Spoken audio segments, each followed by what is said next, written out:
economics of class 12, and you will really enjoy the concepts and topics covered in this chapter. If we talk about what is the meaning of the term infrastructure, then we can see that infrastructure is a kind of network, it is a kind of framework, a support system which helps in the economic growth and development of a nation, economically as well as socially. Social aspects और economic aspects दोनों किसी भी country के बहुत अच्छी तरीके से grow और डेवलप होते हैं अगर उस कंट्री का इंफ्रास्ट्रक्चर बहुत अच्छा होता है, तो सपोर्ट सिस्टम बहुत अच्छा होता है, तो सपोर्ट सिस्टम से हर एक एलिमेंट जिसकी वर्किंग इकोनॉमी में जरूरी है वो बहुत अच्छे तरीके से कोऑर्डिनेट हो जाती हैं। प्रोडक्शन एक्टिविटीज और हमारी जो है डिस्ट्रीब्यूशन एक्टिविटीज और जितनी भी हमारी इकोनॉमिकल प्लानिंग है वो बहुत अच्छे तरीके से आगे कैरी फॉरवर्ड होती है। So what do you mean by the term infrastructure? Infrastructure, as you can see on the board, is a support system. It is a network. It is a framework of economic and social activities which promotes the economic and social growth and development of a country. That means the overall growth and development of a country depends upon the growth of the infrastructure. जिस country का infrastructure strong होगा उस country की growth और उस country का development भी strong होगा। इंफ्रास्ट्रक्चर एक तरीके का ढांचा है, एक तरीके का सेटअप है, अलग अलग activities like communication, transportation, energy sources, housing, banking, health facilities, इन सब का कॉम्बिनेशन है जो एक कंट्री को ग्रो और डेवलप करने में हेल्प आउट करता है। We are going to cover the topic of types of infrastructure. There are two types of infrastructure, social and economic. First, we will go through the meaning of economic infrastructure and then we will go through the meaning of social infrastructure. Now, what is economic infrastructure? Economic infrastructure helps directly in the process of production. It increases the speed of production and the growth as well as development of the economy. It refers to such elements of support system like power, transport and communication which serve as a driving force, motivating force for production activity in the economy. Now, if we have proper source of power, that is energy, then the industrial process will enhance. The industrial activities will improve. As a result, the economic growth will increase. Similarly, if we have good transport facilities, then the speed of distribution and movement of goods from one place to the other as well as the provision of services would increase. If there are proper communication facilities, we will be able to increase our contacts. As a result, sitting in India, we can do trade in abroad. We can conduct our business activities linked to the foreign countries. So, in this way, the proper setup of economic infrastructure helps in the growth and development of the country directly. It enhances the economic progress of the country. Now, if we talk about social infrastructure, you can see it refers to such elements of support system like schools, colleges, hospitals, nursing homes, housing facilities, as well as it can also include in this other insurance and medical facilities which serve as a driving force for the social development of the country. Now, if proper attention is paid for the education and health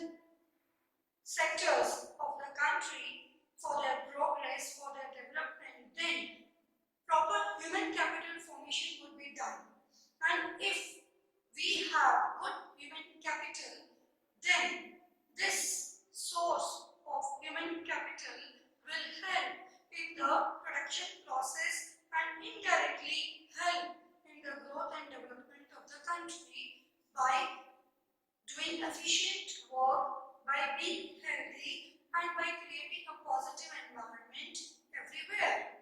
So, in this way, economic and social infrastructure complement each other and they help in the growth and development of a country. A very important question is asked in the board examinations that social infrastructure and economic infrastructure are interdependent upon each other. Both of them complement each other. How are you going to write the answer for this? For this, we are going to state that yes, it is indeed true that social infrastructure and economic infrastructure complement each other.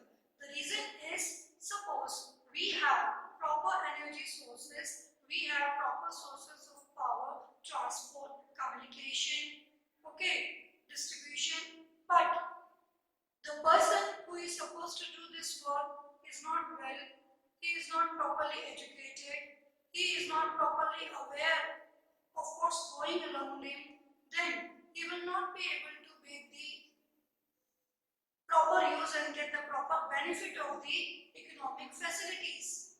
Similarly, if a person is quite healthy, if a person is quite educated, but he is not having proper energy sources, then he will not be able to contribute anything for the industrial growth or the industrial progress without the power sources, without the energy sources or communication and transport sources. So, a help and a support for both the systems is required to do the work in a proper direction.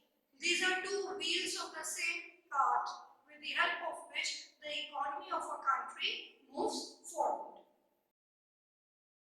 We are going to study a very important topic of this chapter, that is the contribution of infrastructure in the process of growth and development.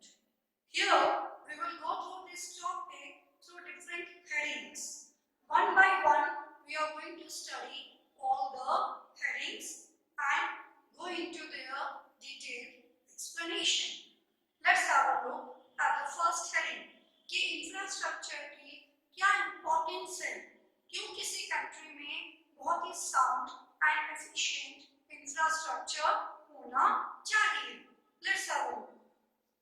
The first heading shows infrastructure promotes productivity.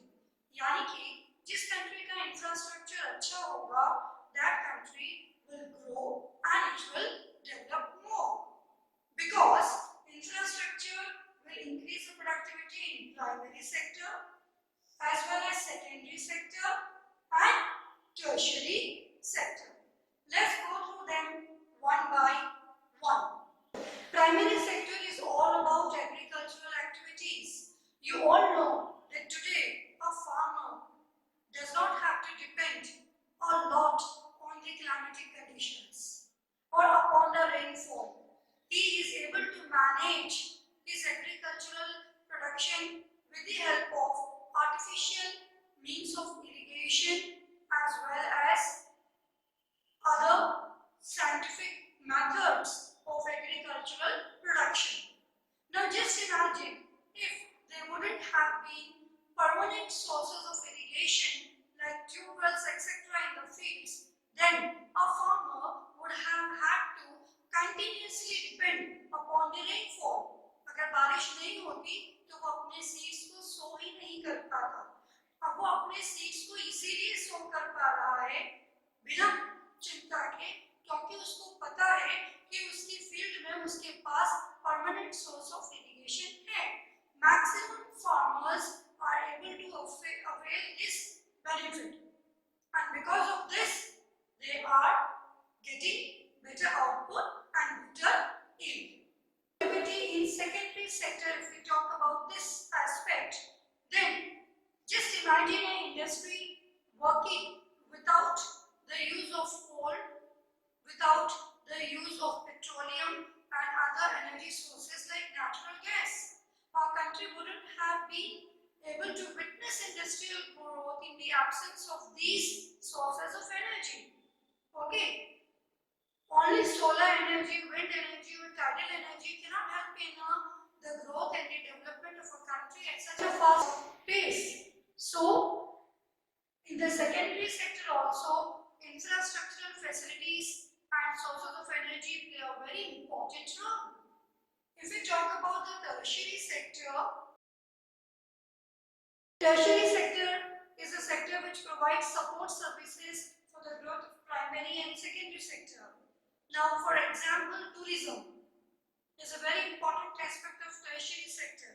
Just imagine that if there wouldn't have been any transport or communication sources, how would have tourism industry progressed in our country? How would have hotel management or these industries, these areas taken a growth, taken a huge step forward? It wouldn't have been possible for them to grow and develop. It's only because of the infrastructural facilities that people are coming from abroad to be get treated in our country to avail the medical facilities of Ayurveda in Kerala. They are coming for taking herbal treatment. They are coming for visiting the tourist places in the country. So that's all because of the contribution of infrastructure. Infrastructure induces investment. That means infrastructure increases the speed of investment. जिस country में infrastructure अच्छा होगा उस country में investment activities भी ज्यादा होंगी. Even the foreign countries would be interested to come into the country and invest in the industrial projects and do joint ventures and set up their MNCs. Okay, because infrastructure is the backbone of industrial investment. If there are proper well-developed highways, interconnectivity of the roads and the regions across the country, then the movement of goods and services becomes easier, which increases the investment activities in those particular areas. And if it is spread all over the country properly, then the whole country would get benefited by that. The third heading is infrastructure generates linkages in production. Now, what do you mean by the term linkages? Linkages means the link between the two industries. Okay, the link between the two trading units, two distribution units. Now, you all know that one industry acts as a provider of raw material for the other industry. So, if there are proper sources of energy, transport, communication, banking, insurance, distribution, then these all act together as one driving force to move the economy ahead as well as support each other. अगर कोई banking system बहुत strong है तो वो industry को loans provide करेगा grow करने के लिए.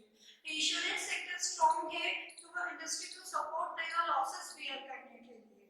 ठीक है, अगर प्राइमरी सेक्टर वेल डेवलप्ड है और टर्शियरी सेक्टर वेल डेवलप्ड है तो सेकेंडरी सेक्टर को रॉ मटेरियल्स प्रोवाइड करने के लिए, सर्विसेज ऑफर करने के लिए सपोर्ट देगा. So this kind of interconnectivity between the industries and the trading units, distribution units comes only because of the linkages in the production cost due to an efficient infrastructural development. Help in the industrial expansion. It acts as a self-propelling force. एक ऐसी force जो एक दूसरे को support कर रही है और एक दूसरे को आगे मूव करने के लिए हेल्प आउट कर रही है. ये सब एक्टिविटीज इंटरकनेक्टेड होकर सेल्फ प्रोपेलिंग फोर्स की तरह एक्ट करती हैं इकोनॉमी को फॉरवर्ड मूव कराने के लिए. Now the fourth is infrastructure enhances the size of the market. जब वेल डेवलप्ड हाईवेज होंगे, प्रॉपर एनर्जी सोर्सेस होंगे प्रोडक्शन करने के लिए, ट्रांसपोर्ट और कम्युनिकेशन करना इजी हो जाएगा, तो automatically the production of goods and services will increase, so their sale and distribution will also increase. It will also increase the setup of the markets, mandis and other distributed areas in the society. So naturally the size of the market employment would increase and the demand in the population of the country for the goods and services will also increase. It is a very important heading. Infrastructure enhances the ability to work. Now, you can understand, students, that if proper educational facilities are provided to the people of the country, then they will become more aware, they will become responsible citizens. Similarly, if proper healthcare facilities are provided to the people, then they will be healthy, smart, energetic, and they will be able to do more efficient work. Healthy mind lives in a healthy body. So they will be able to create more positive energy and work with more efficiency in their working areas, in their jobs, and give effective output. Production का level भी बढ़ जाएगा क्योंकि वो बहुत efficiently energetically काम करेंगे. So, if proper investment is done in the education and healthcare sector, proper infrastructural facilities are there in both of these sectors, then automatically a very effective human capital formation would take place in the country and the human capital would be very, very efficient. People will become very efficient in their jobs, in whatever work they do. The last heading is that infrastructure facilitates FDI and outsourcing. FDI means foreign direct investment, and outsourcing means to get the work done by someone else or by some other firm or some other company. For example, Remix is a very famous clothing brand, but the advertisement for Remix is prepared by some famous advertisement companies, not by Remix itself. Okay, so if the country is having sound infrastructure and proper facilities of education, health, transport, communication, energy sources, and insurance sector, then the foreign countries, foreign companies get interested to come and invest in the underdeveloped or developing countries, which is a very important source of earning foreign exchange from them and a very important boost for the economic growth. Okay, and outsourcing also increases. India is a very famous destination of outsourcing amongst the developed countries because of the sincere workforce and cheaper wages at which the work is being done in our country. So there are many firms which very efficiently, very sincerely, and in a very nominal rate complete the work allotted by the firms, companies, or people of the foreign countries and outsource it back to them. It's all possible if there is a sound infrastructure in the country. We proceed towards the next topic of this chapter, that is the state of infrastructure in India. In this case, we focus on two important key areas and components. The very first one is the energy component and the second is the health component. Let's go to the first component, that is energy component. Now what do you mean by the term energy? Energy का नाम लेते ही vitality आ जाती है एकदम हमारे अंदर. Energy is a power and ability to do work. किसी भी काम को करने की जो पावर होती है, जो कैपेबिलिटी होती है, that is known as energy. And without energy we can not even think about any economic progress of the country. So energy is a power and ability to do a work and it is the lifeline of production activity.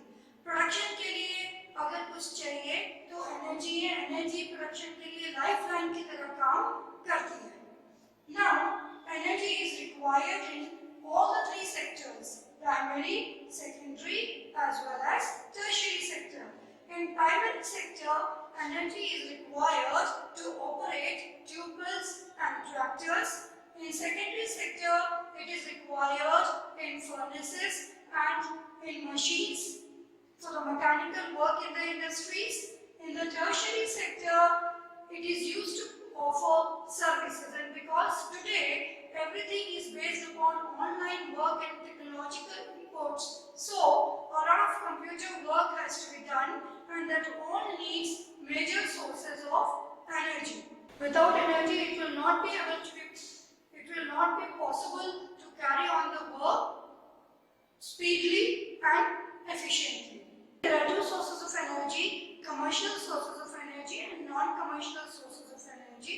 But now, because many new sources of energy have come into existence, therefore we categorize it into two more sources, that is conventional as well as non-conventional sources of energy. Now, if we go to the very first one, that is conventional sources of energy, then these are those sources which are into existence since ancient period, since ancient time, and it has been a very long time that we have proper knowledge about these sources and we are using them in continuation since then. For example, coal, petroleum, natural gas, etc. Let's have a look. Conventional sources of energy have a long history of their knowledge and use. Coal, petroleum, natural gas, etc. come into this category. People have been using these sources for their domestic as well as industrial purposes since a very long time and are very well aware of their power of these energy sources and their proper uses. The second one is non-conventional source of energy. These sources of energy are still in the experimental stage. इसीलिए इनको non-conventional sources of energy कहा जाता है because they are not being used since a very long time and their actual power and productivity is still not experimented properly. It's still into the research work. So we are still researching their use and their capability up to which it will be helpful in the production process. For example, solar energy, wind energy, tidal energy, geothermal energy, biomass, etc.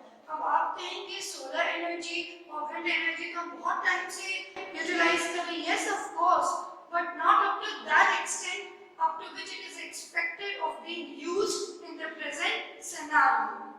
आज के date में हम solar energy को जिस level पर उसकी utility को लेकर गए हैं उतना हम उसको एंशिएंट टाइम में यूज नहीं कर पाए. So we are exploring new ways of using it. That's why it has been termed in the category of non-conventional sources. Of conventional sources of energy, you cannot expect them to be eco-friendly.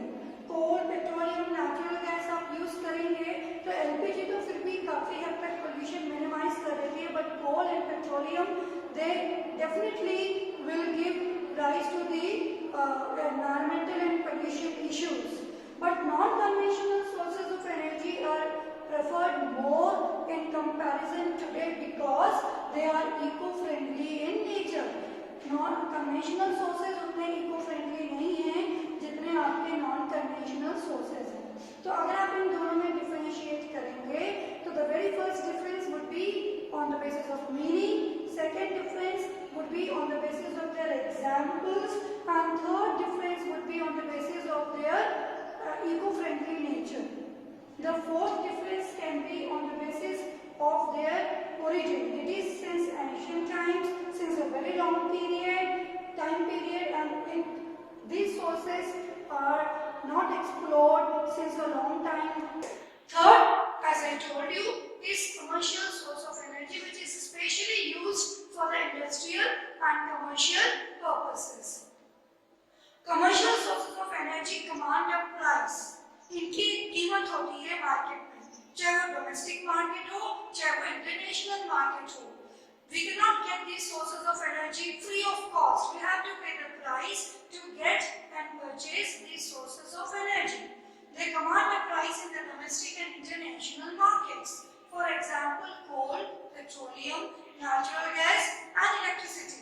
आपको payment करना पड़ता है इन चीजों का अगर आप इनको purchase करके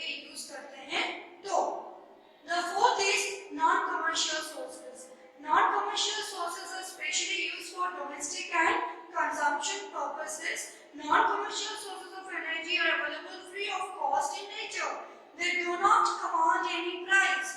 ये आपको एनर्जी से फ्री ऑफ कॉस्ट मिल जाते हैं एनवायरनमेंट में, इसीलिए इनको हम non commercial sources of energy बोलते हैं। For example firewood, animal waste, agricultural waste, etc., which is available to the people easily in their nearby villages, in their suburban areas, in the forest, etc. The primary and final sources of energy.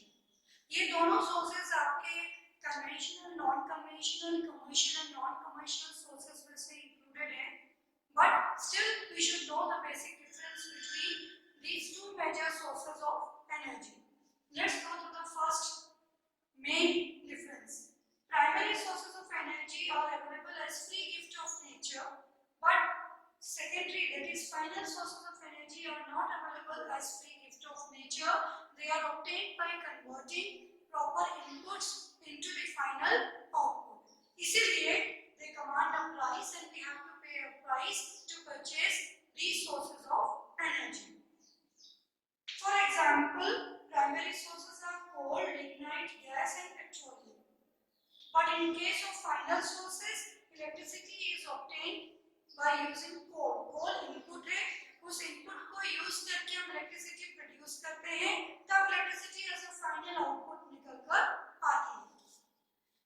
Primary sources of energy can be directly used in the process of production. For example, coal can be directly used in the steam engines and locomotives, and in case of final sources, these sources pass through the transformation stage before the final use. Energy input किसी और source में available होता है, फिर उसको हम final output किसी और source से निकालते हैं. These sources can be used in other forms of energy, like coal can be converted into electricity, but final sources of energy can only be converted into the final form of energy. They cannot be further transformed into some other secondary source of energy. So this was the basic difference between the primary sources and final sources of energy. So students, today we have covered some of the most important topics of the chapter. That is the introductory part, types of infrastructure, contribution of infrastructure in the economy, sources of energy and their usage in the economy. In the next video, we will take up the other topics which are remaining from the chapter and we will discuss about them in detail. So that's all for today. Have a nice day.